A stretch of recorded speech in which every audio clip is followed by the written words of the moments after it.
This might come as a surprise to you, but I am definitely an appreciator of wrestling attires, ring gear, outfits, if you will. I like seeing all the cool stuff that the wrestlers wear. Well, today we've got a video that is a compilation of WWE outfits that got wrestlers in big trouble. That's right. If you guys like to support the original upload of the content, please click the top link in the description.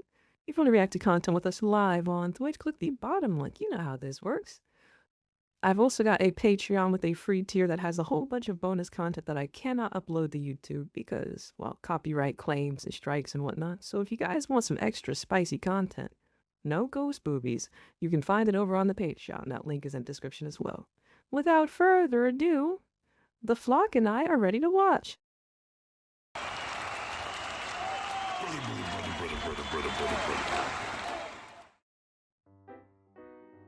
Pro wrestling is a creative business, but the truth about creativity is that every idea isn't gonna pan out. Shawn Michaels can have the coolest tights design of all time, but when he branches out and tries Poop Brown, not so good. Undertaker had been our goth badass for a decade of destruction when he Dude, that shit was absurd. Did you just gift us up the ghost boobies? Who is ghost boobies? Why is that a thing? Also, Undertaker, no. I think I have boots with this, like, design, like the fucking snakeskin boots. Don't ask me about my past, okay? See. tried this snakeskin disaster. And that's without getting into the time someone thought, I bet airbrushed muscles would be a good look. I'm Senior Siete for 7 Wrestling. Let's take a look at 7 outfits that got wrestlers into trouble. Oh wait, holy crap, we have hit 25,000 subscribers. I know that pales a Big W's, well deserved. Let's bounce some Yetis for the 25K. Good ass content deserves Yetis. I don't make the rules. I just enforce them sometimes. comparison to the Johnny Beasts of the world, but to us it's a big deal. And if you've been here since day one-ish, or if you're new here, just know that we truly appreciate your support. We started this channel at kind of a dark time, and your likes and comments truly mean the world to me. So, I've said it before, I'll say it again. Yeah. If you enjoyed this video, please hit the like button, subscribe to the channel, Canadian destroy that notification bell. Ooh. Also, we have got merch. Show the world that you're part of the better brotherhood, even if you're a sister with some of our snazzy apparel, stickers, and other business. Number 1. Rey's Marvelous Gear. Rey Mysterio revolutionized pro wrestling by defining what it meant to be a top star despite a smaller stature, at a time when the industry was dominated. Yo, are they gonna bring up the Silver Surfer gear? Like, is that the first thing on the list? I wonder if they got hit with like lawsuits. Like, hey, stop that shit. Stop that right now. Stan Lee and friends are not pleased. By larger-than-life heavyweights, Mysterio proved that speed, agility, and high-flying athleticism could be just as impactful as brute strength. His innovative lucha libre style, which blended breathtaking aerial maneuvers with technical mastery, helped popularize cruiserweight wrestling in the United States. His performances showcased a level of athleticism rarely seen in mainstream American wrestling at the time, inspiring a generation of smaller wrestlers to believe that they could succeed on the biggest stage. But contrary to what people have you believe now, when he showed up in ECW, they just thought he was another dork in a mask. In fact, until Rey blew the ECW arena away with some lucha libre brilliance, a large portion of the audience was chanting Power Ranger at him. Power Ranger? That's way off. Look at his gear. Power Ranger is crazy. And if that was just some random shape designed to fit a question mark, well, there was no denying what he was going for. Alright, yeah, we definitely gotta talk to you about this one. I wonder if Rey Mysterio has like a bunch of mannequin heads with like all of his masks. Bro definitely got ring gear for years. Like, he could go a whole fucking calendar year without wearing the same thing twice. It's kind of crazy. When he showed up in this outfit. Over the years, Rey's comic book inspired gear would get more and more elaborate, even wearing a full Phantom bodysuit for the biggest match of his career up to that point, the amazing mask versus title match against Eddie Guerrero at Halloween Havoc 97. He does? That's Slam amazing. Evil. You know, whatever that means. Actually, that's pretty relevant for wrestling. And when he made his jump to the WWE, they just got more and more elaborate. We've got Daredevil at WrestleMania 19, The Flash at WrestleMania 20, The Joker at WrestleMania 25. He'd do some cool stuff on the indies like this Wolverine attire, and you know, they weren't all winners. He looked less like the Joker and more like Dink at Survivor Series 2019. Nah, please go back. Is Dink real? Dink is a thing? Why you look so sad? What is that? I don't like that. 2019, and this Silver Surfer tribute had him looking more like a Lucha Hood ornament. But where have the cool... Nah, the ashy Rey Mysterio is crazy. Like, the ashy Rey Mysterio, like, you can't tell me this is Silver Surfer. What are you doing? Oh my god. Get that man some lotion yesterday. What the fuck is that?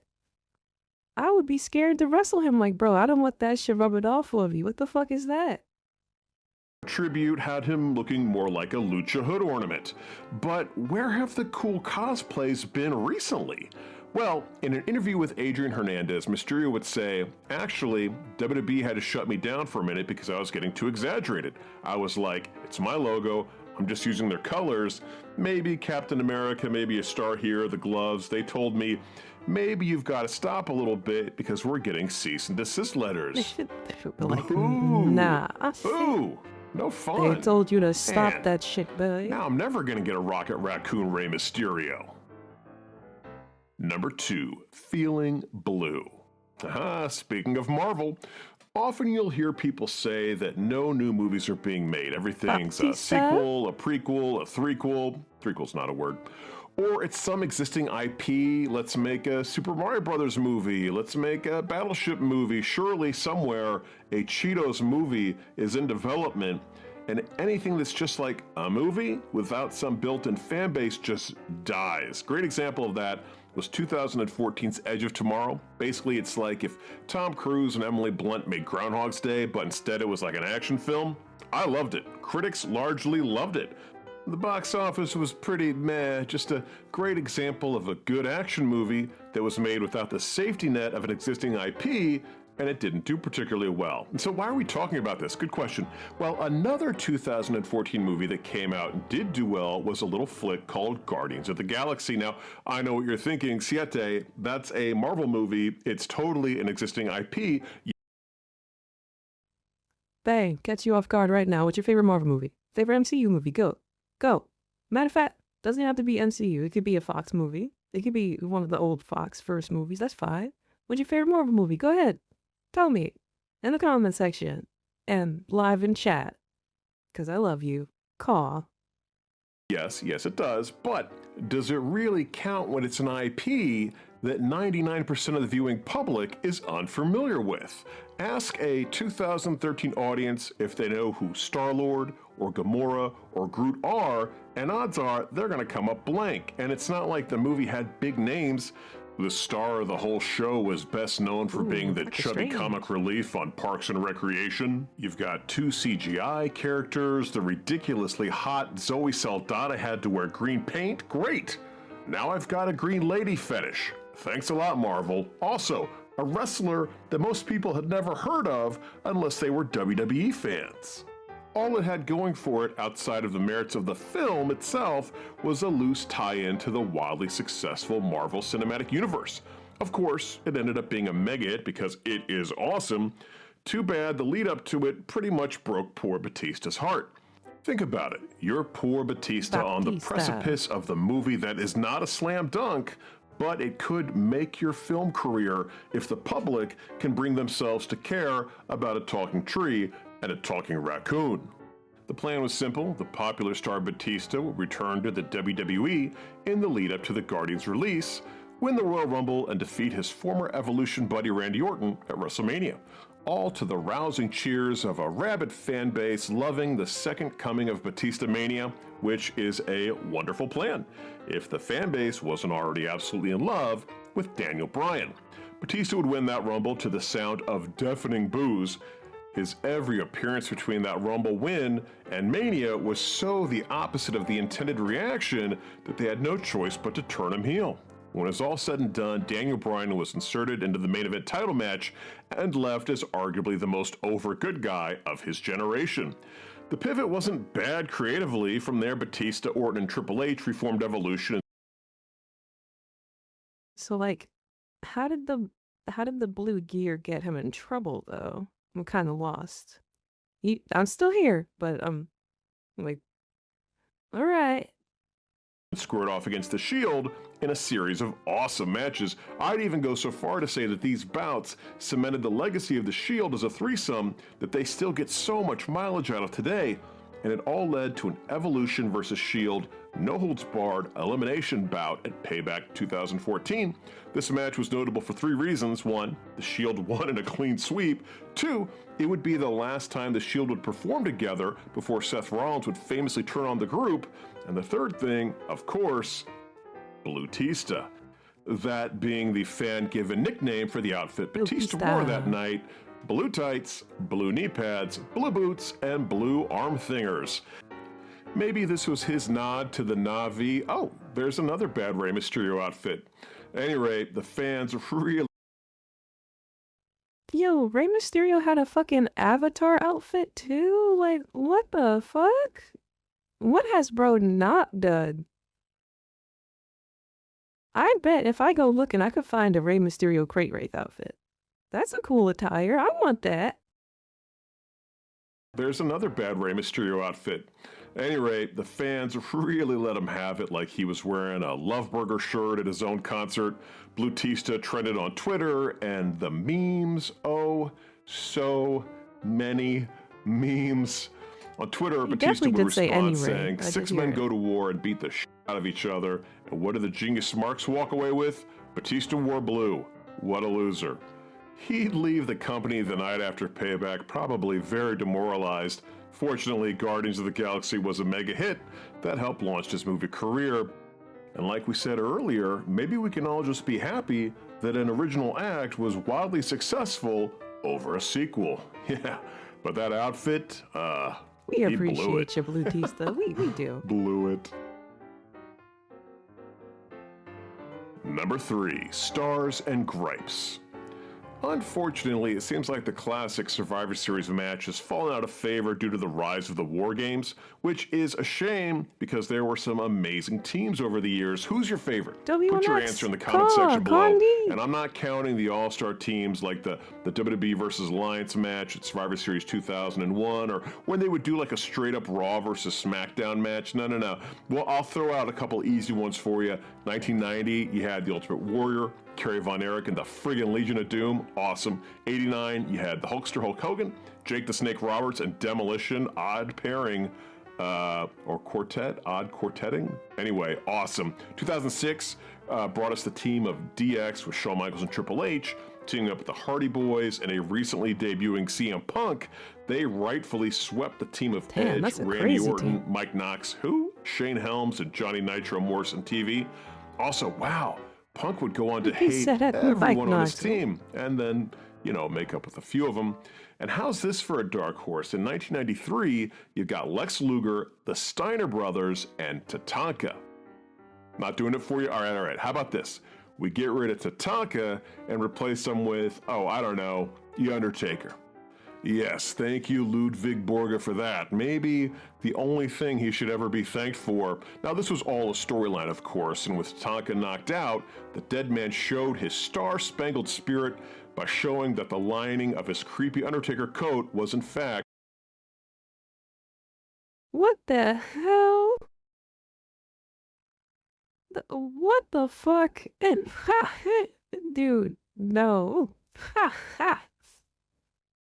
What the fuck is that? No. I would not be able to take this shit seriously. Dude, what the fuck? This is like a peak dark zombie Undertaker wearing a fucking American flag trench coat? What? My reaction is his reaction. What the fuck? The Underpatriot. Yeah.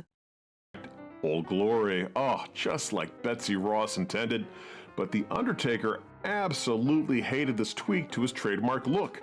In his 6 Feet Under podcast, he'd say, Vince had the bright idea of, on the inside of my coat, the Steiners and Lex was the Lex Express in all red, white, and blue.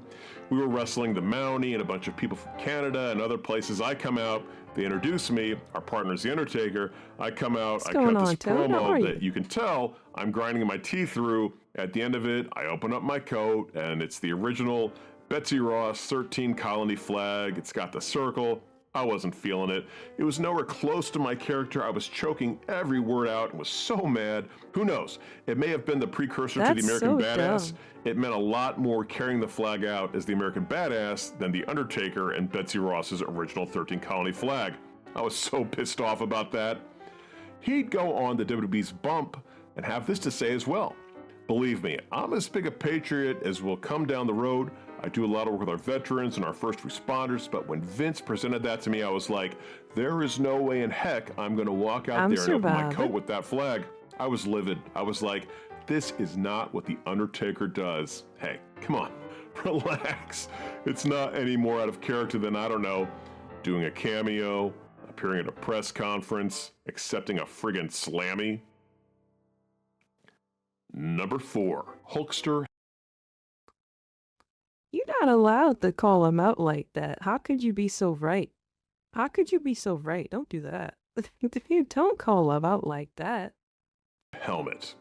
Look, I'll admit it, I was a Hulkamaniac back in the day, but now, looking back, it's, there was a very high cheese factor in the Hulkster act.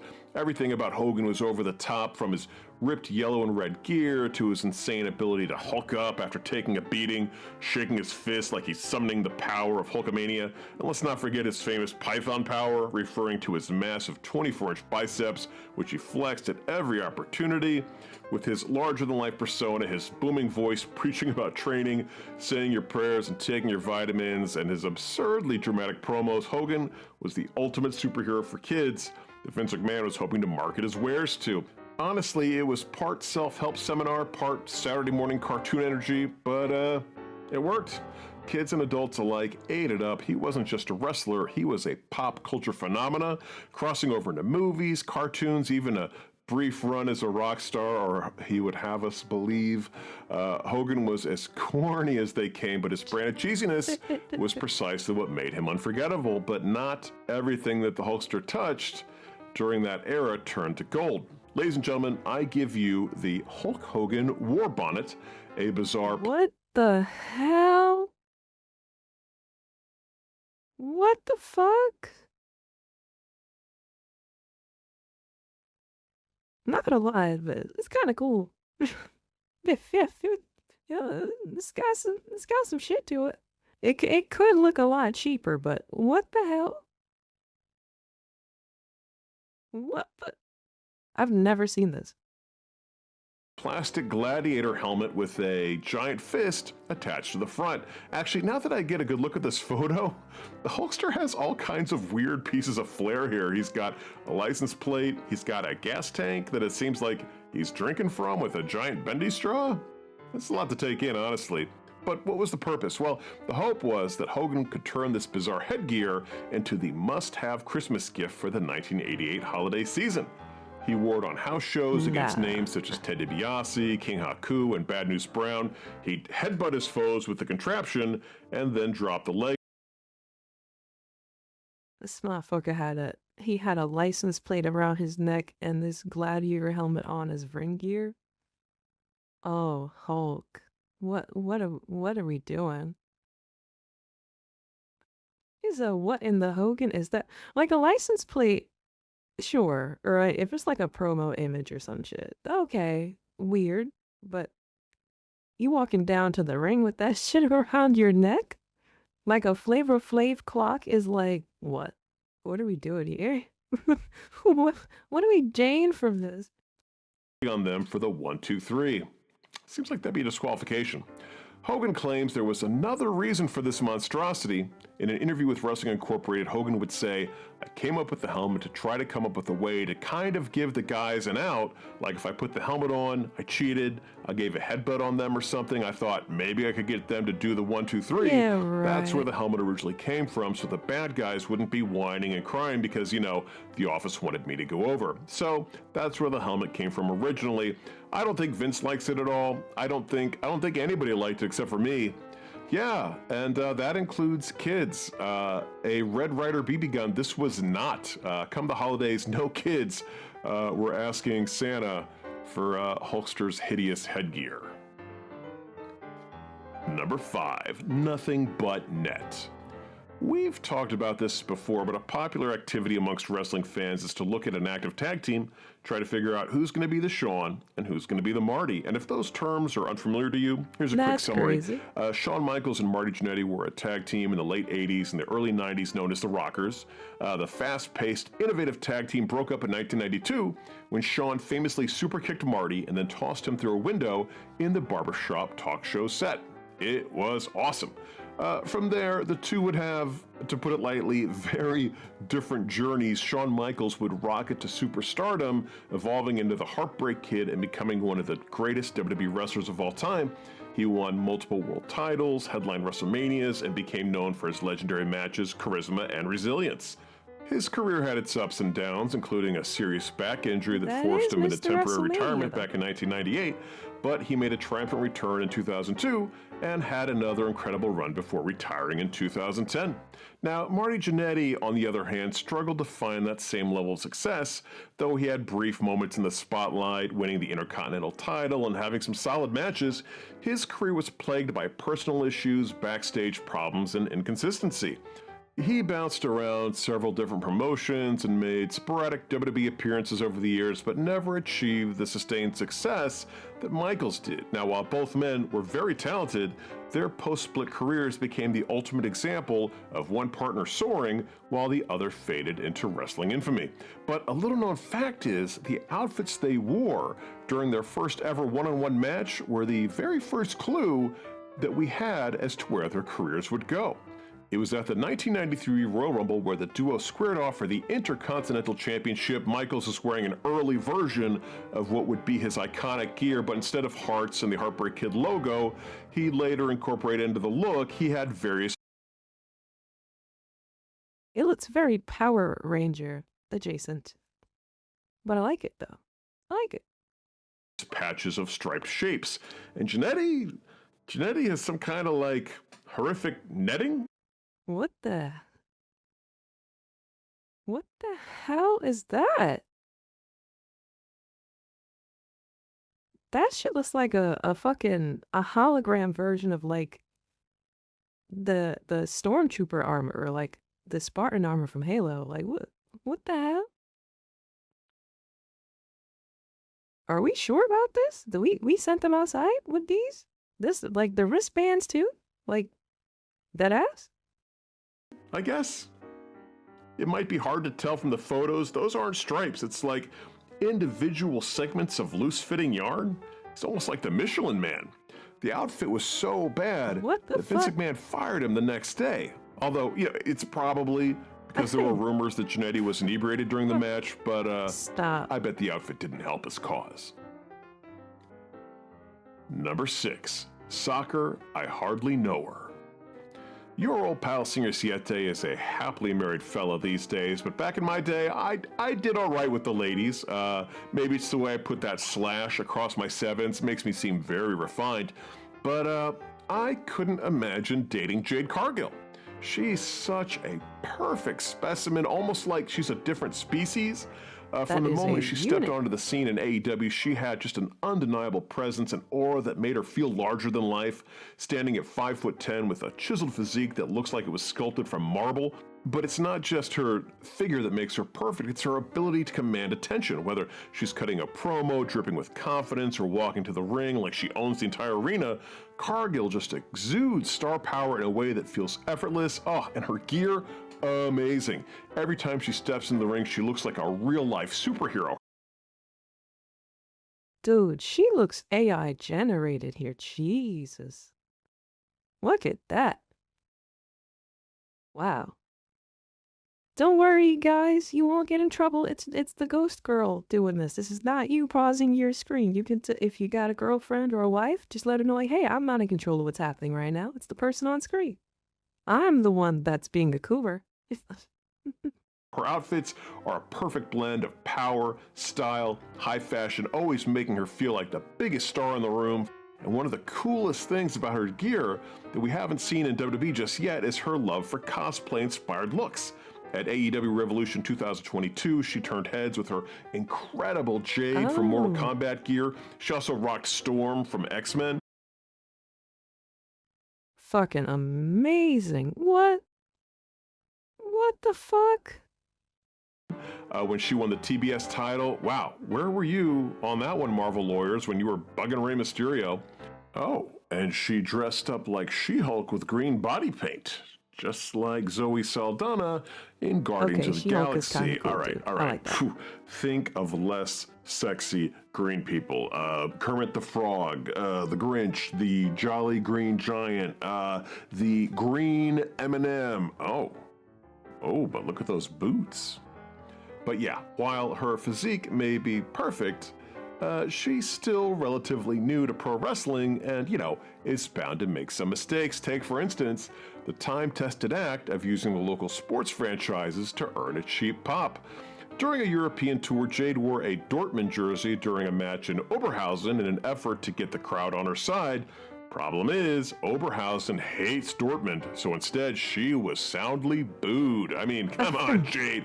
Everybody knows how the Oberman folks feel about Dorthausens, right? Bodied. I don't know, maybe this is a good thing. Honestly, I think this mistake kind of humanizes her. Maybe if this thing with my wife doesn't work out, I'll give her a shot. Number 7, must have killed him. We talked about Shawn Michaels turning on Marty Jannetty earlier in the video, but pro wrestling has a long history of close allies becoming bitter enemies. Shawn would get his just desserts in 2008 when Chris Jericho destroyed the Heartbreak Kid, smashing his face into the very expensive Geritron 5000. While they weren't a traditional tag team, they had developed mutual respect before Jericho's jealousy took over, leading to one of the WWE's most personal feuds. Then there's the aforementioned Seth Rollins and his betrayal of the Shield in 2014, where he smashed a steel chair into the backs of Roman Reigns and Dean Ambrose. Shield had dominated WWE together, but Rollins' turn, orchestrated by Triple H, broke the hearts of fans and sent all three men on their paths to superstardom. And while it's nice to have some kind of foreshadowing to these moments, sometimes they can just come out of nowhere, like what happened to poor Drew McIntyre before Washington, D.C. house show match against. He looks good in a kilt, okay? I don't even think I could look that good in a skirt. He looks good in a kilt. That's a good physique right there. Right? Like, I would believe it. I believe he wore this shit all the time. I wouldn't question him on it. Like, yeah, okay, well, sure, you got him. Well, my bad, excuse me. I would not try to roast him. You got it. Against his former 3MB buddy Jinder Mahal back in 2021. As Drew was preparing for the epic battle between former partners, he was betrayed by the very kilt he wore to the ring. Couldn't get the damn thing off. It was so bad that WWE commentator Byron Saxton had to hop into the ring and help him out. Embarrassing, yes, but he played it off well with a fun little shimmy. Fortunately, this was a minor blip between the two, and McIntyre and his kilt continue to work together to this day. Well, there's our list. Did we forget any other outfits that got wrestlers into trouble? If so, please leave them in the comment section below. Also, if you enjoyed this, please hit the like button, subscribe to the channel, and figure 4 leg lock that notification bell. Till next time, I'm Singer Siete for 7 Wrestling saying bye-bye. Big W's, big W's, big W's. Hey, listen, how you doing? Congratulations to Senior Siete for hitting that 25,000 mark. Well deserved. If you guys like to support him, and if you haven't already, go on ahead and click the top link in the description to show support. Go ahead and do that. He's cool. He makes great lists. This is awesome. I expected people getting in trouble for attire in a different way than most of these on this list here, but I had a good time. I enjoyed it. If you guys want to react to content with me and the flock live on Twitch, you know where to find that. Link it at the bottom of the description if you want bonus content. No, there are no ghost titties. Check out the Patreon. That link is also in the description. You can go ahead and check that out. You can see all sorts of stuff. I'll see you with the next video unless one of us doesn't make it there. And it'd be really weird if I didn't show up to my next upload. So, what's stopping you? Thank you so much to those of you that have made it over to the Patreon. I appreciate you. I'm still hungry.